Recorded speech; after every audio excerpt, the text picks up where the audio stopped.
जय जय शिवधारा। 18 दिन की युद्ध पूरी हुई, महाभारत की युद्ध। चारों ओर मृतक शरीर ही शरीर पड़े हैं, केवल स्त्रियां दिखाई दे रही हैं। अनाथ बच्चे रोते हुए इधर उधर घूमते फिरते दिखाई दे रहे हैं। द्रौपदी अंदर महल में है, थोड़ी प्रसन्नता है, थोड़ा मन में दुख है। इतने में भगवान श्री कृष्ण का आगमन हुआ। ठाकुर जी को आते देखते ही द्रौपदी उठ खड़ी हुई, ठाकुर जी से जा के लपटी रोने लगी। भगवान श्री कृष्ण उनके सिर पर हाथ सहलाते हुए तसल्ली देने लगे। द्रौपदी फूट फूट कर रो रही है। थोड़े समय के बाद ठाकुर जी उनको बिठाते हैं, खुद सामने बैठे पड़े हुए पलंग पर बैठ गए। द्रौपदी रोते हुए कह रही है, प्रभु ये क्या हो गया? मैंने कभी इतना सोचा तक नहीं। भगवान श्री कृष्ण कहते हैं, द्रौपदी इंसान कुछ बोलते समय सोचता नहीं, क्योंकि कभी कभी उनका बोलना जो आगे चल के कर्म का रूप ले लेता है, जब उसका फल सामने आता है तो फल केवल फिर देखना पड़ता है, भुगतना पड़ता है, लेकिन उस समय इंसान कर नहीं पाता कुछ विशेष। समय गुजर चुका होता है, अभी तो परिणाम का समय है, रिजल्ट का समय है। लेकिन पहले बोलते समय इंसान करते समय कुछ परिणाम का भी ध्यान रखे, थोड़ी दूरदृष्टि रखे, शायद बड़े बड़े दुखों से, आपदाओं से, कष्टों से इंसान बच सकता है। तो द्रौपदी कहती है, प्रभु इसका अर्थ क्या? भगवान श्री कृष्ण कहते हैं, द्रौपदी जब तुम्हारा स्वयंवर चल रहा था, कर्ण आया था स्वयंवर में,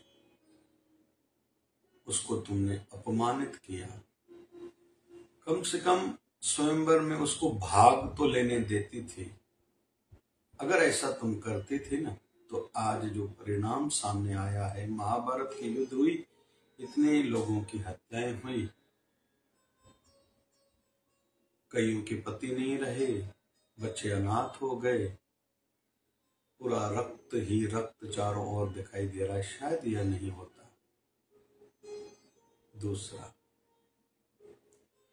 जब तुम्हें जीत के आए थे पांचों पांडव, मां कुंती ने तुम्हें कहा था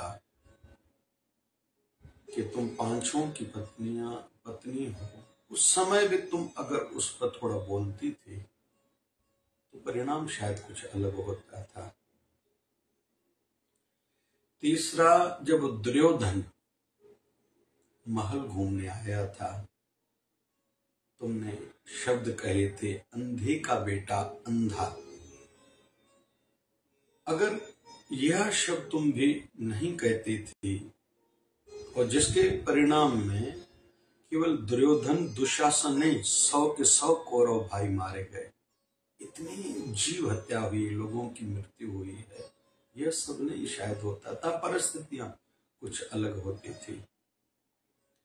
द्रौपदी कहती, प्रभु क्या यह सब मेरे कारण हुआ?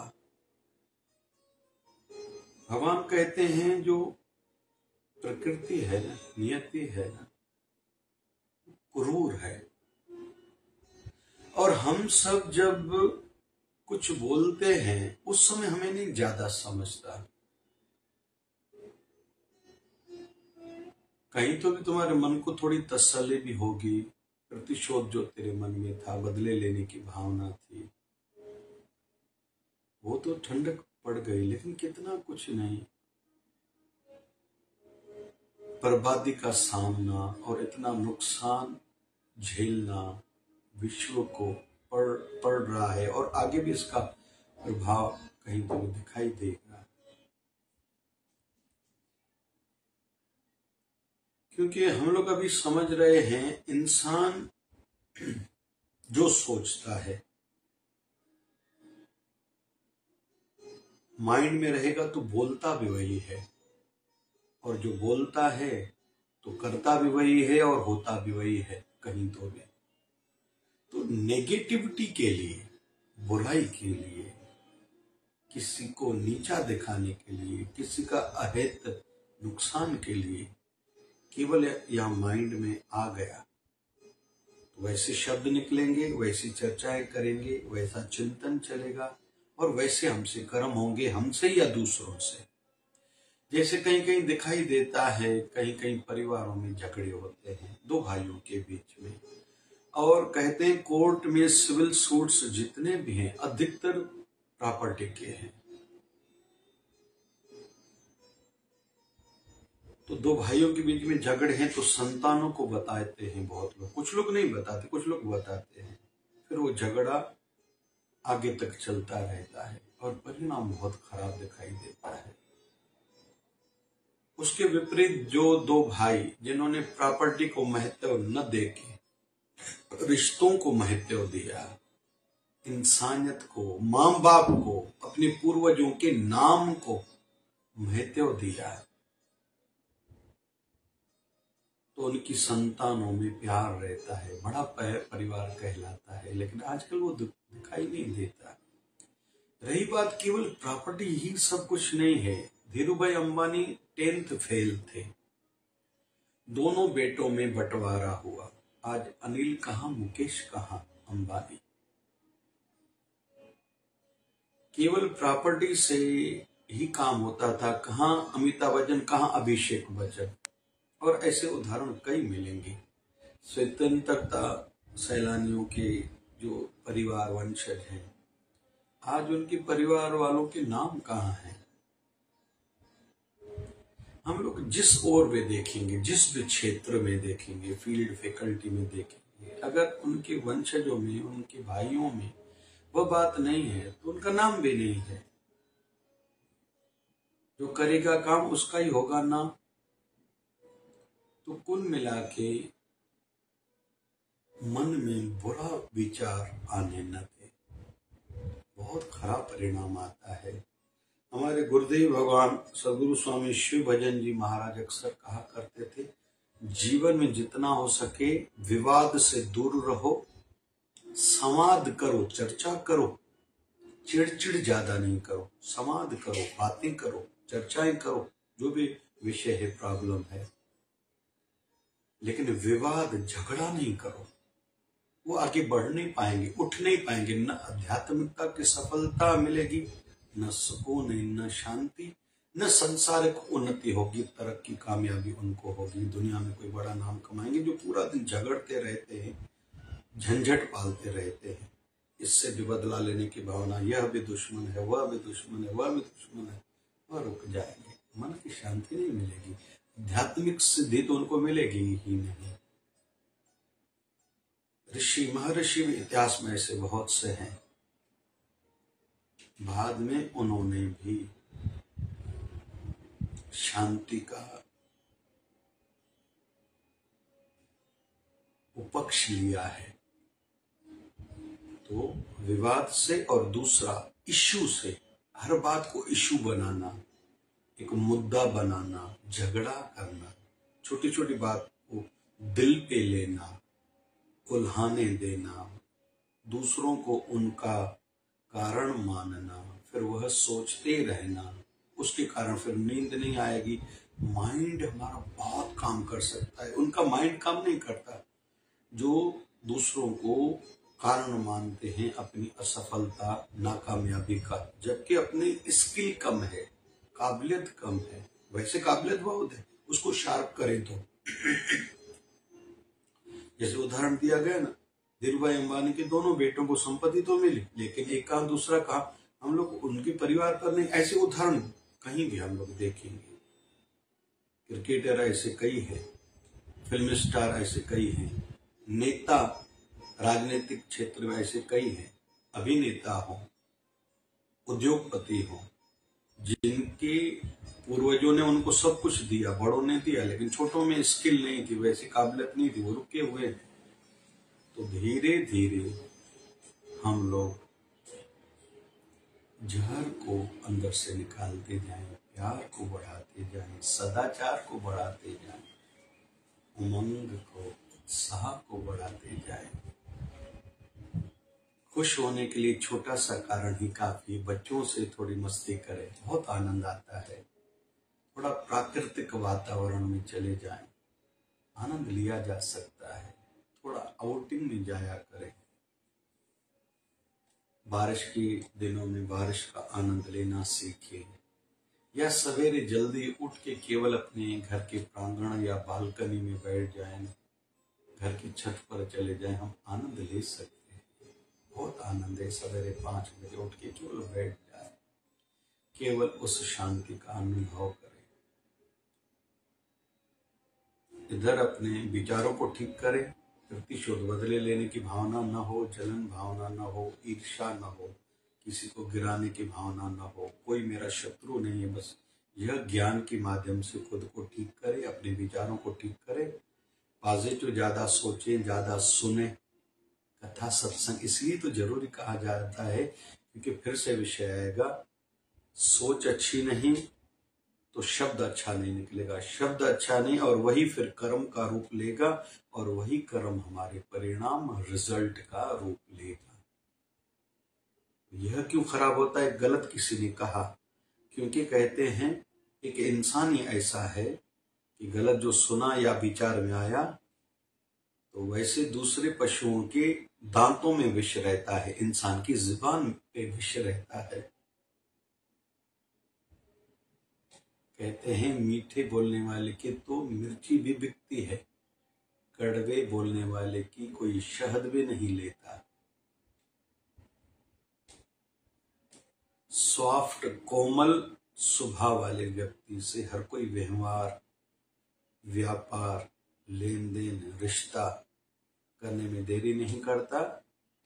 और जो हार्ड हैं, कठोर बोलते हैं, कठोर सोचते हैं, कड़वा बोलते हैं, दूसरों का अहित सोचते हैं, दूसरों को दोषी मानते हैं, हर कोई अपना भी उनसे दूर भागता है। तो अपनी सोच को ठीक करें, ज्ञान के माध्यम से, फिर ध्यान के माध्यम से, तीसरा नाम के माध्यम से खूब जप करें। बैठ जाएं सवेरे उठ के अपने घर के मंदिर में, घर के नजदीक कोई शिवालय है, देवालय है, घर की छत में, घर की बालकनी में, प्रांगण में, उस प्राकृतिक शांति को अनुभव करें। हम इन उल्टे विचारों से, उल्टी सोच से खुद को बचा सकते हैं। और यह याद रहे, हमसे सच्चा और कोई हमसे ज्यादा नहीं हो सकता। हम खुद को नहीं बदलेंगे, शायद कोई नहीं बदलेगा। गुरु भी वचन देगा, हमें बदलने के लिए शिक्षाएं, राह देगा, लेकिन गुरु के वचनों को मानना तो हमारा काम है।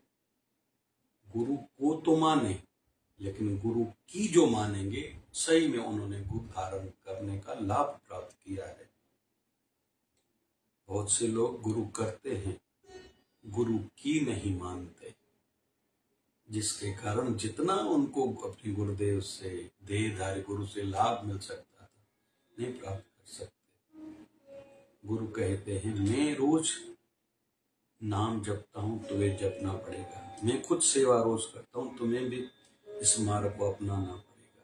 मैं रोज सत्संग कथा वाले वातावरण में रहता हूं, तुम भी रहोगे तो कल युग में माया से, बुराई से सुरक्षित रह पाओगे। क्योंकि ब्रह्म ज्ञानी सिद्ध पुरुष भी न सेवा को छोड़ते, न सिमरन को, न सत्संग कथा को। हमारे लिए भी सुरक्षा कवच यही है। तो उल्टा सोच, कोई भी विचार आए उसको टिकने न दे, उसको न्यूट्रलाइज करें सत्संग के ज्ञान की पॉइंट्स के आधार पे। फिर खूब नाम जप करें, ध्यान में बैठे, यही एक सुरक्षा का माध्यम है। जैसे गर्मी बढ़ेगी तो रोने धोने से गर्मी कम नहीं होने वाली, ठंडा ही पियो भैया, या तो छाछ में थोड़ा जीरा डाल के पियो। प्याज जो लोग खाते हैं कच्चा प्याज खाओ, कच्चा प्याज एक जेब में रखो। गर्म चीजों से खुद को बचाओ। गर्मी ज्यादा है तो तरबूज खाओ, खरबूज खाओ, वाटरमेलन जरूरी है, अच्छा है विशेष तौर पर। लेकिन ज्यादा तुम केवल आइसक्रीम खाओगे, फ्रिज की ठंडी हुई चीजें खाओगे, पानी पियोगे तो फिर गला खराब हो जाएगा, फिर बीमार पड़ जाओगे, बुखार हो जाएगा। तो थोड़ा समझदार से काम लो। सवेरे जल्दी उठो, जल्दी काम शुरू करो। मध्याह्न में जिनकी व्यवस्था है थोड़ा विश्राम करो, फिर शाम में काम करो। धूप से खुद को बचा सकते बचाओ, पानी ज्यादा पियो, मटकी का पियो। लेकिन रोगे धोगे, धूप ज्यादा है कैसे करेंगे, बारिश ज्यादा है, मुझे तो कफ होता है, तो इससे काम होने वाला नहीं है। तो ज्ञान, नाम, ध्यान से अंदर को ठीक करो। सत्संग, सेवा, सिमरन हमारे विचारों की रक्षा करेंगे, हमारे जीवन की रक्षा करेंगे। अगर जीवन में अपनाएंगे तो खूब खूब हमें लाभ प्राप्त होगा। जय जय शिवधारा, जय जय शिवधारा।